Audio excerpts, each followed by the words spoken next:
Ang Aklat ni Juan, Chapter 3, Tagalog. May isang Parisiyo na nagngangalang Nicodemo na pinuno ng mga Hudyo. Isang gabi, pumunta siya kay Jesus at sinabi, "Rabay, nalalaman po namin kayo'y isang tagapagturong mula sa Diyos, sapagkat walang makagagawa ng mga himalang ginagawa niyo kung wala sa inyo ang Diyos." Sumagot si Jesus, "Tandaan mo ang sinasabi kong ito, malibang ipanganak na muli ang isang tao, hindi niya makikita ang paghahari ng Diyos." Paano maipapanganak pang muli ang isang taong matanda na? Makakapasok pa ba siya sa sinapupunan ng kanyang ina para muling ipanganak? Tanong ni Nicodemo. Sagot naman ni Jesus, "Tandaan mo ang sinasabi kong ito, maliban ang isang tao ay ipanganak sa pamamagitan ng tubig at ng Espiritu, hindi siya makakapasok sa kaharian ng Diyos. Ang taong ipinanganak sa laman ay laman, at ang ipinanganak sa Espiritu ay Espiritu. Huwag kang magtaka sa sinabi ko sa iyo. Kayong lahat ay kailangang ipanganak na muli. Umiihip ang hangin kung saan nito nais, at naririnig mo ang ugong nito. Ngunit hindi mo alam kung saan ito nanggagaling at kung saan pupunta. Ganon din ang bawat ipinanganak sa Espiritu. Paano po mangyayari iyon? Tanong ni Nicodemo. Sumagot si Jesus, "Guro ka pa naman sa Israel. Hindi mo nauunawaan ang mga bagay na ito? Pakatandaan mo, ang sinasabi namin ay nalalaman namin, at ang pinapatutuhanan namin ay nasaksihan namin. Subalit hindi ninyo tinatanggap ang aming patutuo. Kung hindi ninyo paniniwalaan ang mga sinasabi ko tungkol sa mga bagay dito sa mundo, paano pa ninyo mapapaniwalaan ang sasabihin ko tungkol sa mga bagay doon sa langit? Wala pang sinumang umakyat sa langit, kundi ang bumaba mula sa langit, ang anak ng tao. At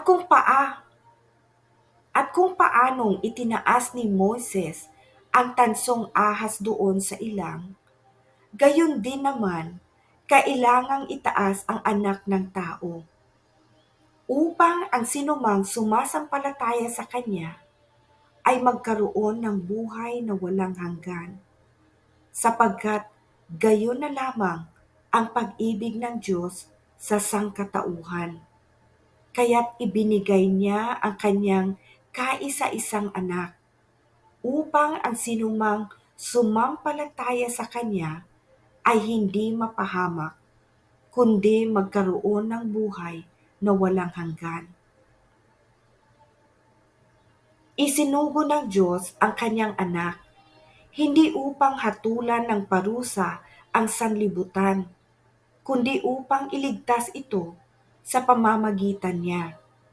Hindi hinahatulan ng parusa ang sumasampalataya sa anak, ngunit hinatulan na ang hindi sumasampalataya, sapagkat hindi siya sumasampalataya sa kaisa-isang anak ng Diyos.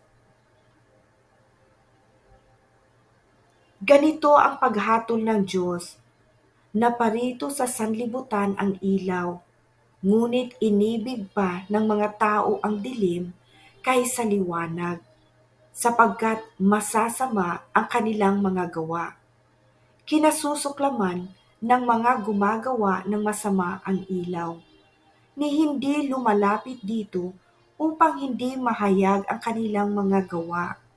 Ngunit ang namumuhay ayon sa katotohanan ay lumalapit sa ilaw, upang maipahayag na ang ginagawa nila ay pagsunod sa Diyos. Pagkatapos nito, Si Jesus at ang kanyang mga alagad ay nagpunta sa lupain ng Judea. Nanatili siya roon ng kaunting panahon na kasama nila at nagbautismo ng mga tao. Samantala, si Juan ay nagbautismo naman sa Inon, malapit sa Salim, sapagkat maraming tubig doon. Pumupunta sa kanya ang mga tao at nagpapabautismo. Hindi pa noon nabilanggo si Juan. Minsan, nagkaroon ng pagtatalo ang mga alagad ni Juan at ang isang Judeo tungkol sa ritual ng paglilinis. Kaya't pumunta sila kay Juan at sinabi sa kanya, "Guro, naaalala pa po ba ninyo ang lalaking kasama niyo sa ibayo ng Jordan na inyong pinatutuhanan? Siya po ay nagbabautismo rin at nagpupuntahan sa kanya ang lahat." Sumagot si Juan, "Walang sinumang tatanggap ng anumang malibang ito'y ipagkaloob sa kanya ng Diyos. Kayo mismo ang makakapagpatunay na sinabi kong hindi ako ang Kristo. Isa lamang akong sugo na mauuna sa kanya. Sa isang kasalan, ang babaeng ikakasal ay para lamang sa lalaking ikakasal. Ang abay na naghihintay sa pagdating ng lalaking ikakasal ay lubos na nagagalak kapag narinig niya ang tinig nito. Gayon din naman, lubos na ang aking kagalakan ngayon. Dapat siyang maitaas at ako na may maibaba. Ang mula sa itaas ay dakila sa lahat. Ang mula sa lupa ay tagalupa at nagsasalita tungkol sa mga bagay sa lupa. Ang mula sa langit ay dakila sa lahat.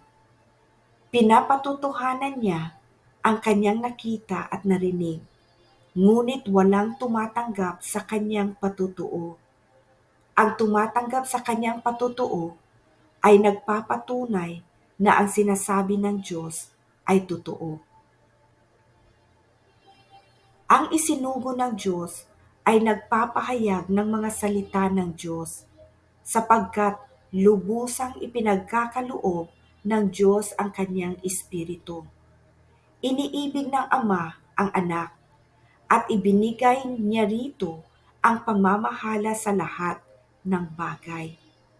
Ang sumasampalataya sa Anak ay may buhay na walang hanggan, ngunit ang hindi sumusunod sa Anak ay hindi nagkakaroon ng buhay. Sa halip, mananatili sa kanya ang puot ng Diyos.